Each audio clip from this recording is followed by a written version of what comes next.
नमस्कार दोस्तों, शनिवार टॉक में आपका फिर से स्वागत है। दोस्तों, आजकल कुछ हेडलाइंस बनी पड़ी हैं किसान आंदोलन को लेके।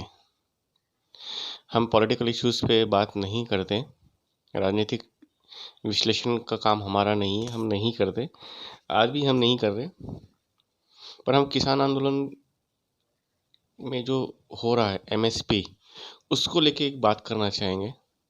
दोस्तों, ये तो सर्वविदित है कि जब आज़ादी मिली थी तो हम हर तरह से परेशान थे। तो उस वक्त सरकार ने उस वक्त के हिसाब से कुछ अच्छे निर्णय लिए थे मूल्य निर्धारण के लिए, जिसको बोलते हैं मूल्य निर्धारण का जो पद्धति बनाई गई, उसके जो निर्णय थे, जिसमें फाइनल टर्म हमें मिलता था कि मिनिमम सपोर्ट प्राइस, कि जिससे किसान इससे नीचे भी नहीं बेचेगा, उससे नीचे भी से उसका उत्पाद नहीं लिया जाएगा। और ये उस वक्त ज़रूरत भी थी, क्योंकि उस वक्त हमारे पास जो आज़ादी के बाद लोगों के पास खरीदने के लिए पैसे नहीं थे, रिसोर्सेस नहीं थे, सब हम छत विचत हमारी इकोनॉमी थी। पिछले कुछ समय से कंटिन्यूएशन में अगर मैं बोलूँ तो एग्रीकल्चर रिफॉर्म्स पे बहुत काम किया जा रहा है। चाहे ई नैम हो, ई नैम एक अच्छा प्लेटफॉर्म दिया गया है, किसानों को उससे समझ में आना शुरू हो गया। डेयरी में या एग्रीकल्चर प्लस डेयरी, पोल्ट्री, या इस तरह से आपका एक अलाइड इंडस्ट्री, जिससे आपको कंटिन्यूशन में 12 महीना किसान के हाथ में पैसा आए, ये इनिशिएटिव लेने की कोशिश की गई है, जिसको धीरे धीरे करके अलग अलग तरीके से परिणाम आ रहे हैं। अभी 3 बिल्स भी क्लियर किए गई जो प्रोग्रेसिव इन नेचर हैं। पर एमएसपी को लेके जो भ्रम बना हुआ है वो राजनीतिक है या कैसा है, उसके बारे में ना हमें पता है, ना हम उस पर कोई भाष्य करने वाले हैं। हाँ, पर हम जिस विषय पे बात करने वाले एमएसपी की, वो ये है कि आज से 70 साल पहले, यानी 1947 के वक्त जो प्राइसिंग कमेटी बनी, जिसने एमएसपी डिसाइड करने का किया, उस पर अब आमूलाग्र चेंज करने की आवश्यकता है।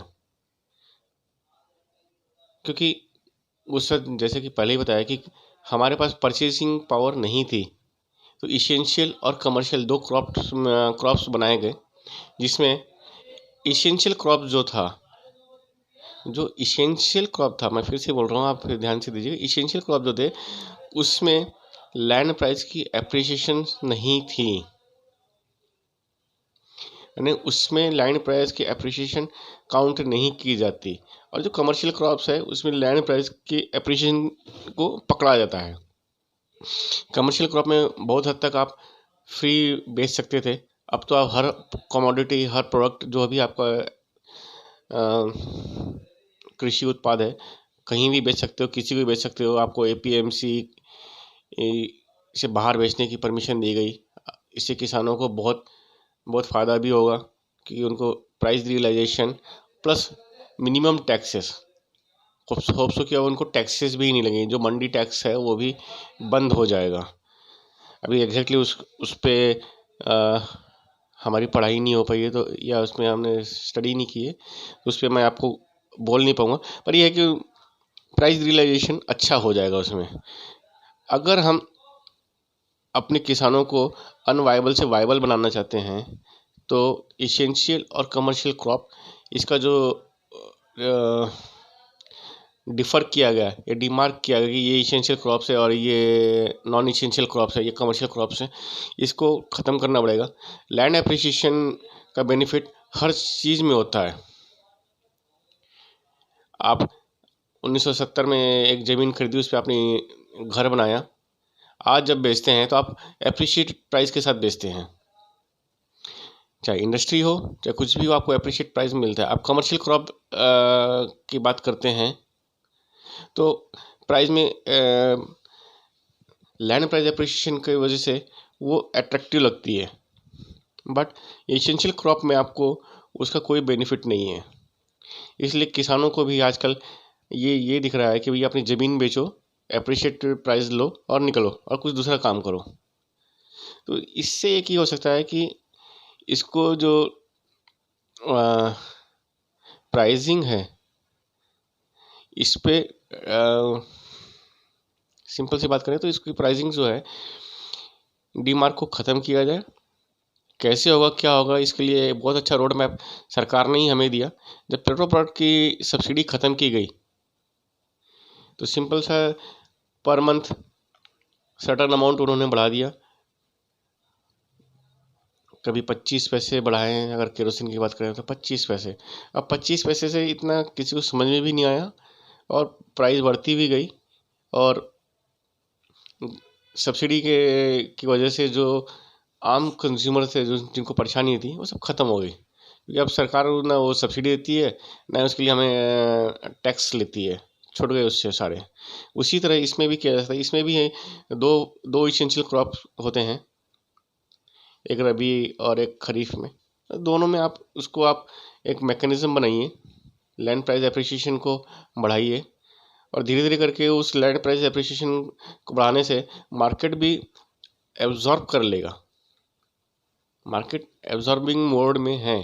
अब परचेसिंग प्राइस अगर पैरिटी की बात करें तो पब्लिक के पास पैसा है, पब्लिक परचेस कर सकती है। और लॉकडाउन के बाद तो मैं बहुत कॉन्फिडेंस के साथ आपसे बात कर रहा हूँ कि लॉकडाउन के बाद जो लगा था कि मार्केट डूब जाएगा, ये होगा, कुछ नहीं हुआ, बल्कि ज़्यादा परचेज हुआ है।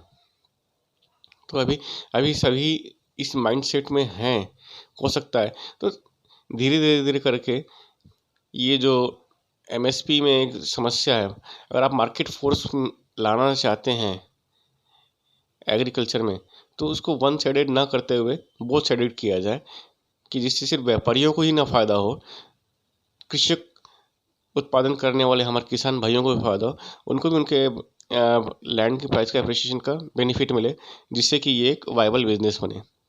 होप सो कि ये छोटी सी बात आपको पसंद आए, पर ये बहुत ही ज़रूरी थी।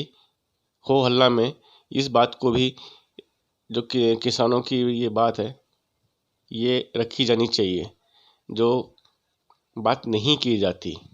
बाकी उनके मुद्दे आवश्यक हैं, वो सरकार और किसान और उनके संगठन करेंगे।